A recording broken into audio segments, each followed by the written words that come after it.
আসসালামু আলাইকুম আরহামাতুল্লাহ। আশা করি আল্লাহর রহমতে আপনারা সকলেই ভালো আছেন। প্রিয় বন্ধুরা, বর্তমান বিশ্বে ইসলামী ব্যাংকিং কার্যক্রম দ্রুত বিকাশ লাভ করায় সুদ ও মুনাফার বিষয়টি নিয়ে অনেকের মনে প্রশ্নের উদ্ভব হয়েছে। অর্থনৈতিক ভারসাম্য রক্ষা করার জন্য যেমন সুদমুক্ত ইসলামী অর্থনীতির প্রয়োজন, তেমনি পরকালে মুক্তির জন্যও সুদমুক্ত ইসলামী অর্থনীতি প্রয়োজন। কারণ খাবার যদি হারাম মুক্ত না হয় তাহলে ইবাদত কবুল হবে না।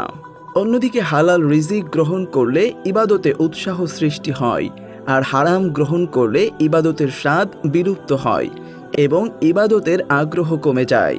সুদের বিপরীতে মহান আল্লাহ তাআলা বেচাকেনাকে হালাল করেছেন। সুদ আগে থেকে নিষিদ্ধ ছিল। জাহিলি যুগে সুদকে সামাজিক বিষয় বানিয়ে ফেলেছিল। তারা সুদ ছাড়া জীবনকে অচল মনে করত, যেমন বর্তমানে মনে করা হয়। তাই হঠাৎ করে আল্লাহ তাআলা সুদকে হারাম করেননি, বরং ধীরে ধীরে তা হারাম করেছেন। যে ঋণদাতার জন্য কোনো ধরনের মুনাফা বয়ে আনে সেটাই রিবা বা সুদ। ইসলামে সব ধরনের সুদই হারাম। ইন্টারেস্ট, মুনাফা, লাভ, ফিনান্সিয়াল চার্জ অথবা সুদ, যে নামেই তাকে ডাকা হোক, চাই তা মহাজন সুদ হোক বা বাণিজ্যিক সুদ, চাই তা সরল সুদ হোক বা চক্রবৃদ্ধি সুদ কিংবা ব্যাংকিং সুদ হোক, কম হোক বা বেশি হোক, দুনিয়াতে যে 7টি ধ্বংসাত্মক মহাপাপ আছে তার মধ্যে অন্যতম হল সুদ। সুদের অপরাধ ও শাস্তি কত মারাত্মক হতে পারে তা অনুমান করার জন্য নবীজি সাল্লাল্লাহু আলাইহি ওয়াসাল্লামের একটি হাদিসই যথেষ্ট। তিনি বলেছেন, সুদের 70 প্রকার গুনাহ রয়েছে। এর সর্বনিম্নটি হল নিজ মায়ের সঙ্গে ব্যভিচারে লিপ্ত হওয়ার সমপর্যায়ের গুনাহ। সুদ সম্পর্কে পবিত্র কোরআনে কারিমের ভাষ্য, যারা সুদ খায় তারা কিয়ামতের দিন সেই ব্যক্তির মতোই দাঁড়াবে যাকে শয়তানের স্পর্শ দ্বারা পাগল করা হয়েছে। অপর একটি হাদিসে বর্ণিত হয়েছে, যে সুদ খায়, যে সুদ খাওয়ায়, যে সাক্ষী থাকে এবং যে ব্যক্তি সুদের হিসাব নিকাশ বা সুদের চুক্তিপত্র ইত্যাদি লিখে দেয়, সকলের প্রতি রাসূল করিম সাল্লাল্লাহু আলাইহি ওয়াসাল্লাম লানত করেছেন। পবিত্র কোরআনে কারিমে বলা হয়েছে, হে মুমিনগণ, তোমরা চক্রবৃদ্ধি হারে সুদ খেও না এবং আল্লাহকে ভয় করো, যাতে তোমরা সফল কাম হতে পারো। এই আয়াতে চক্রবৃদ্ধি হারে সুদ খেতে নিষেধ করা হয়েছে, কারণ কোরআন নাজিল হওয়ার সময় আরবে চক্রবৃদ্ধি আকারে সুদ খাওয়ার রেওয়াজ ছিল। তা দূর করার জন্য এই আয়াতে চক্রবৃদ্ধি আকারে সুদ খেতে নিষেধ করা হয়েছে।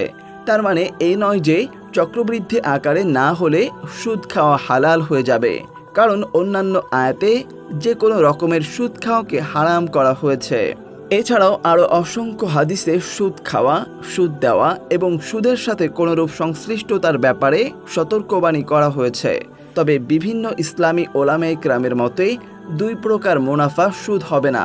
যেমন আপনি যদি কারো ব্যবসায় 1 লক্ষ টাকা ইনভেস্ট করেন, সেই 1 লক্ষ টাকায় যতটুকু প্রফিট হবে তা আনুপাতিক হারে 50%, 60% কিংবা 70% আপনি নেবেন এবং বাকি অংশ ব্যবসায়ী ব্যক্তিকে দিয়ে দিবেন। এই পদ্ধতি ইসলামে জায়েজ করা হয়েছে। আবার অন্য আরেকটি পন্থা হলো, আপনি কোনো ব্যক্তিকে 1 লক্ষ টাকা লোন দিলেন, তবে অবশ্যই এটি কোনো ব্যবসায়িক কারণে দেয়া যাবে না, অন্য যে কোনো কাজে দেওয়া যাবে।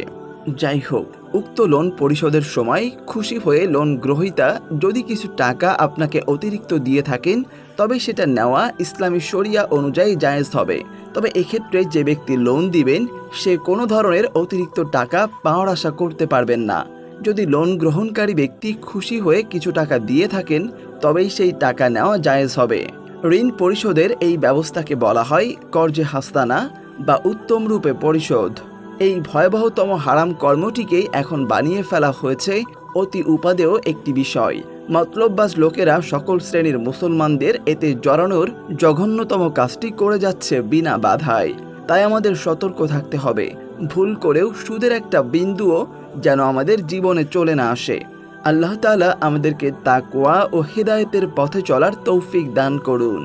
আল্লাহকে ভয় করুন, সুদকে না বলুন।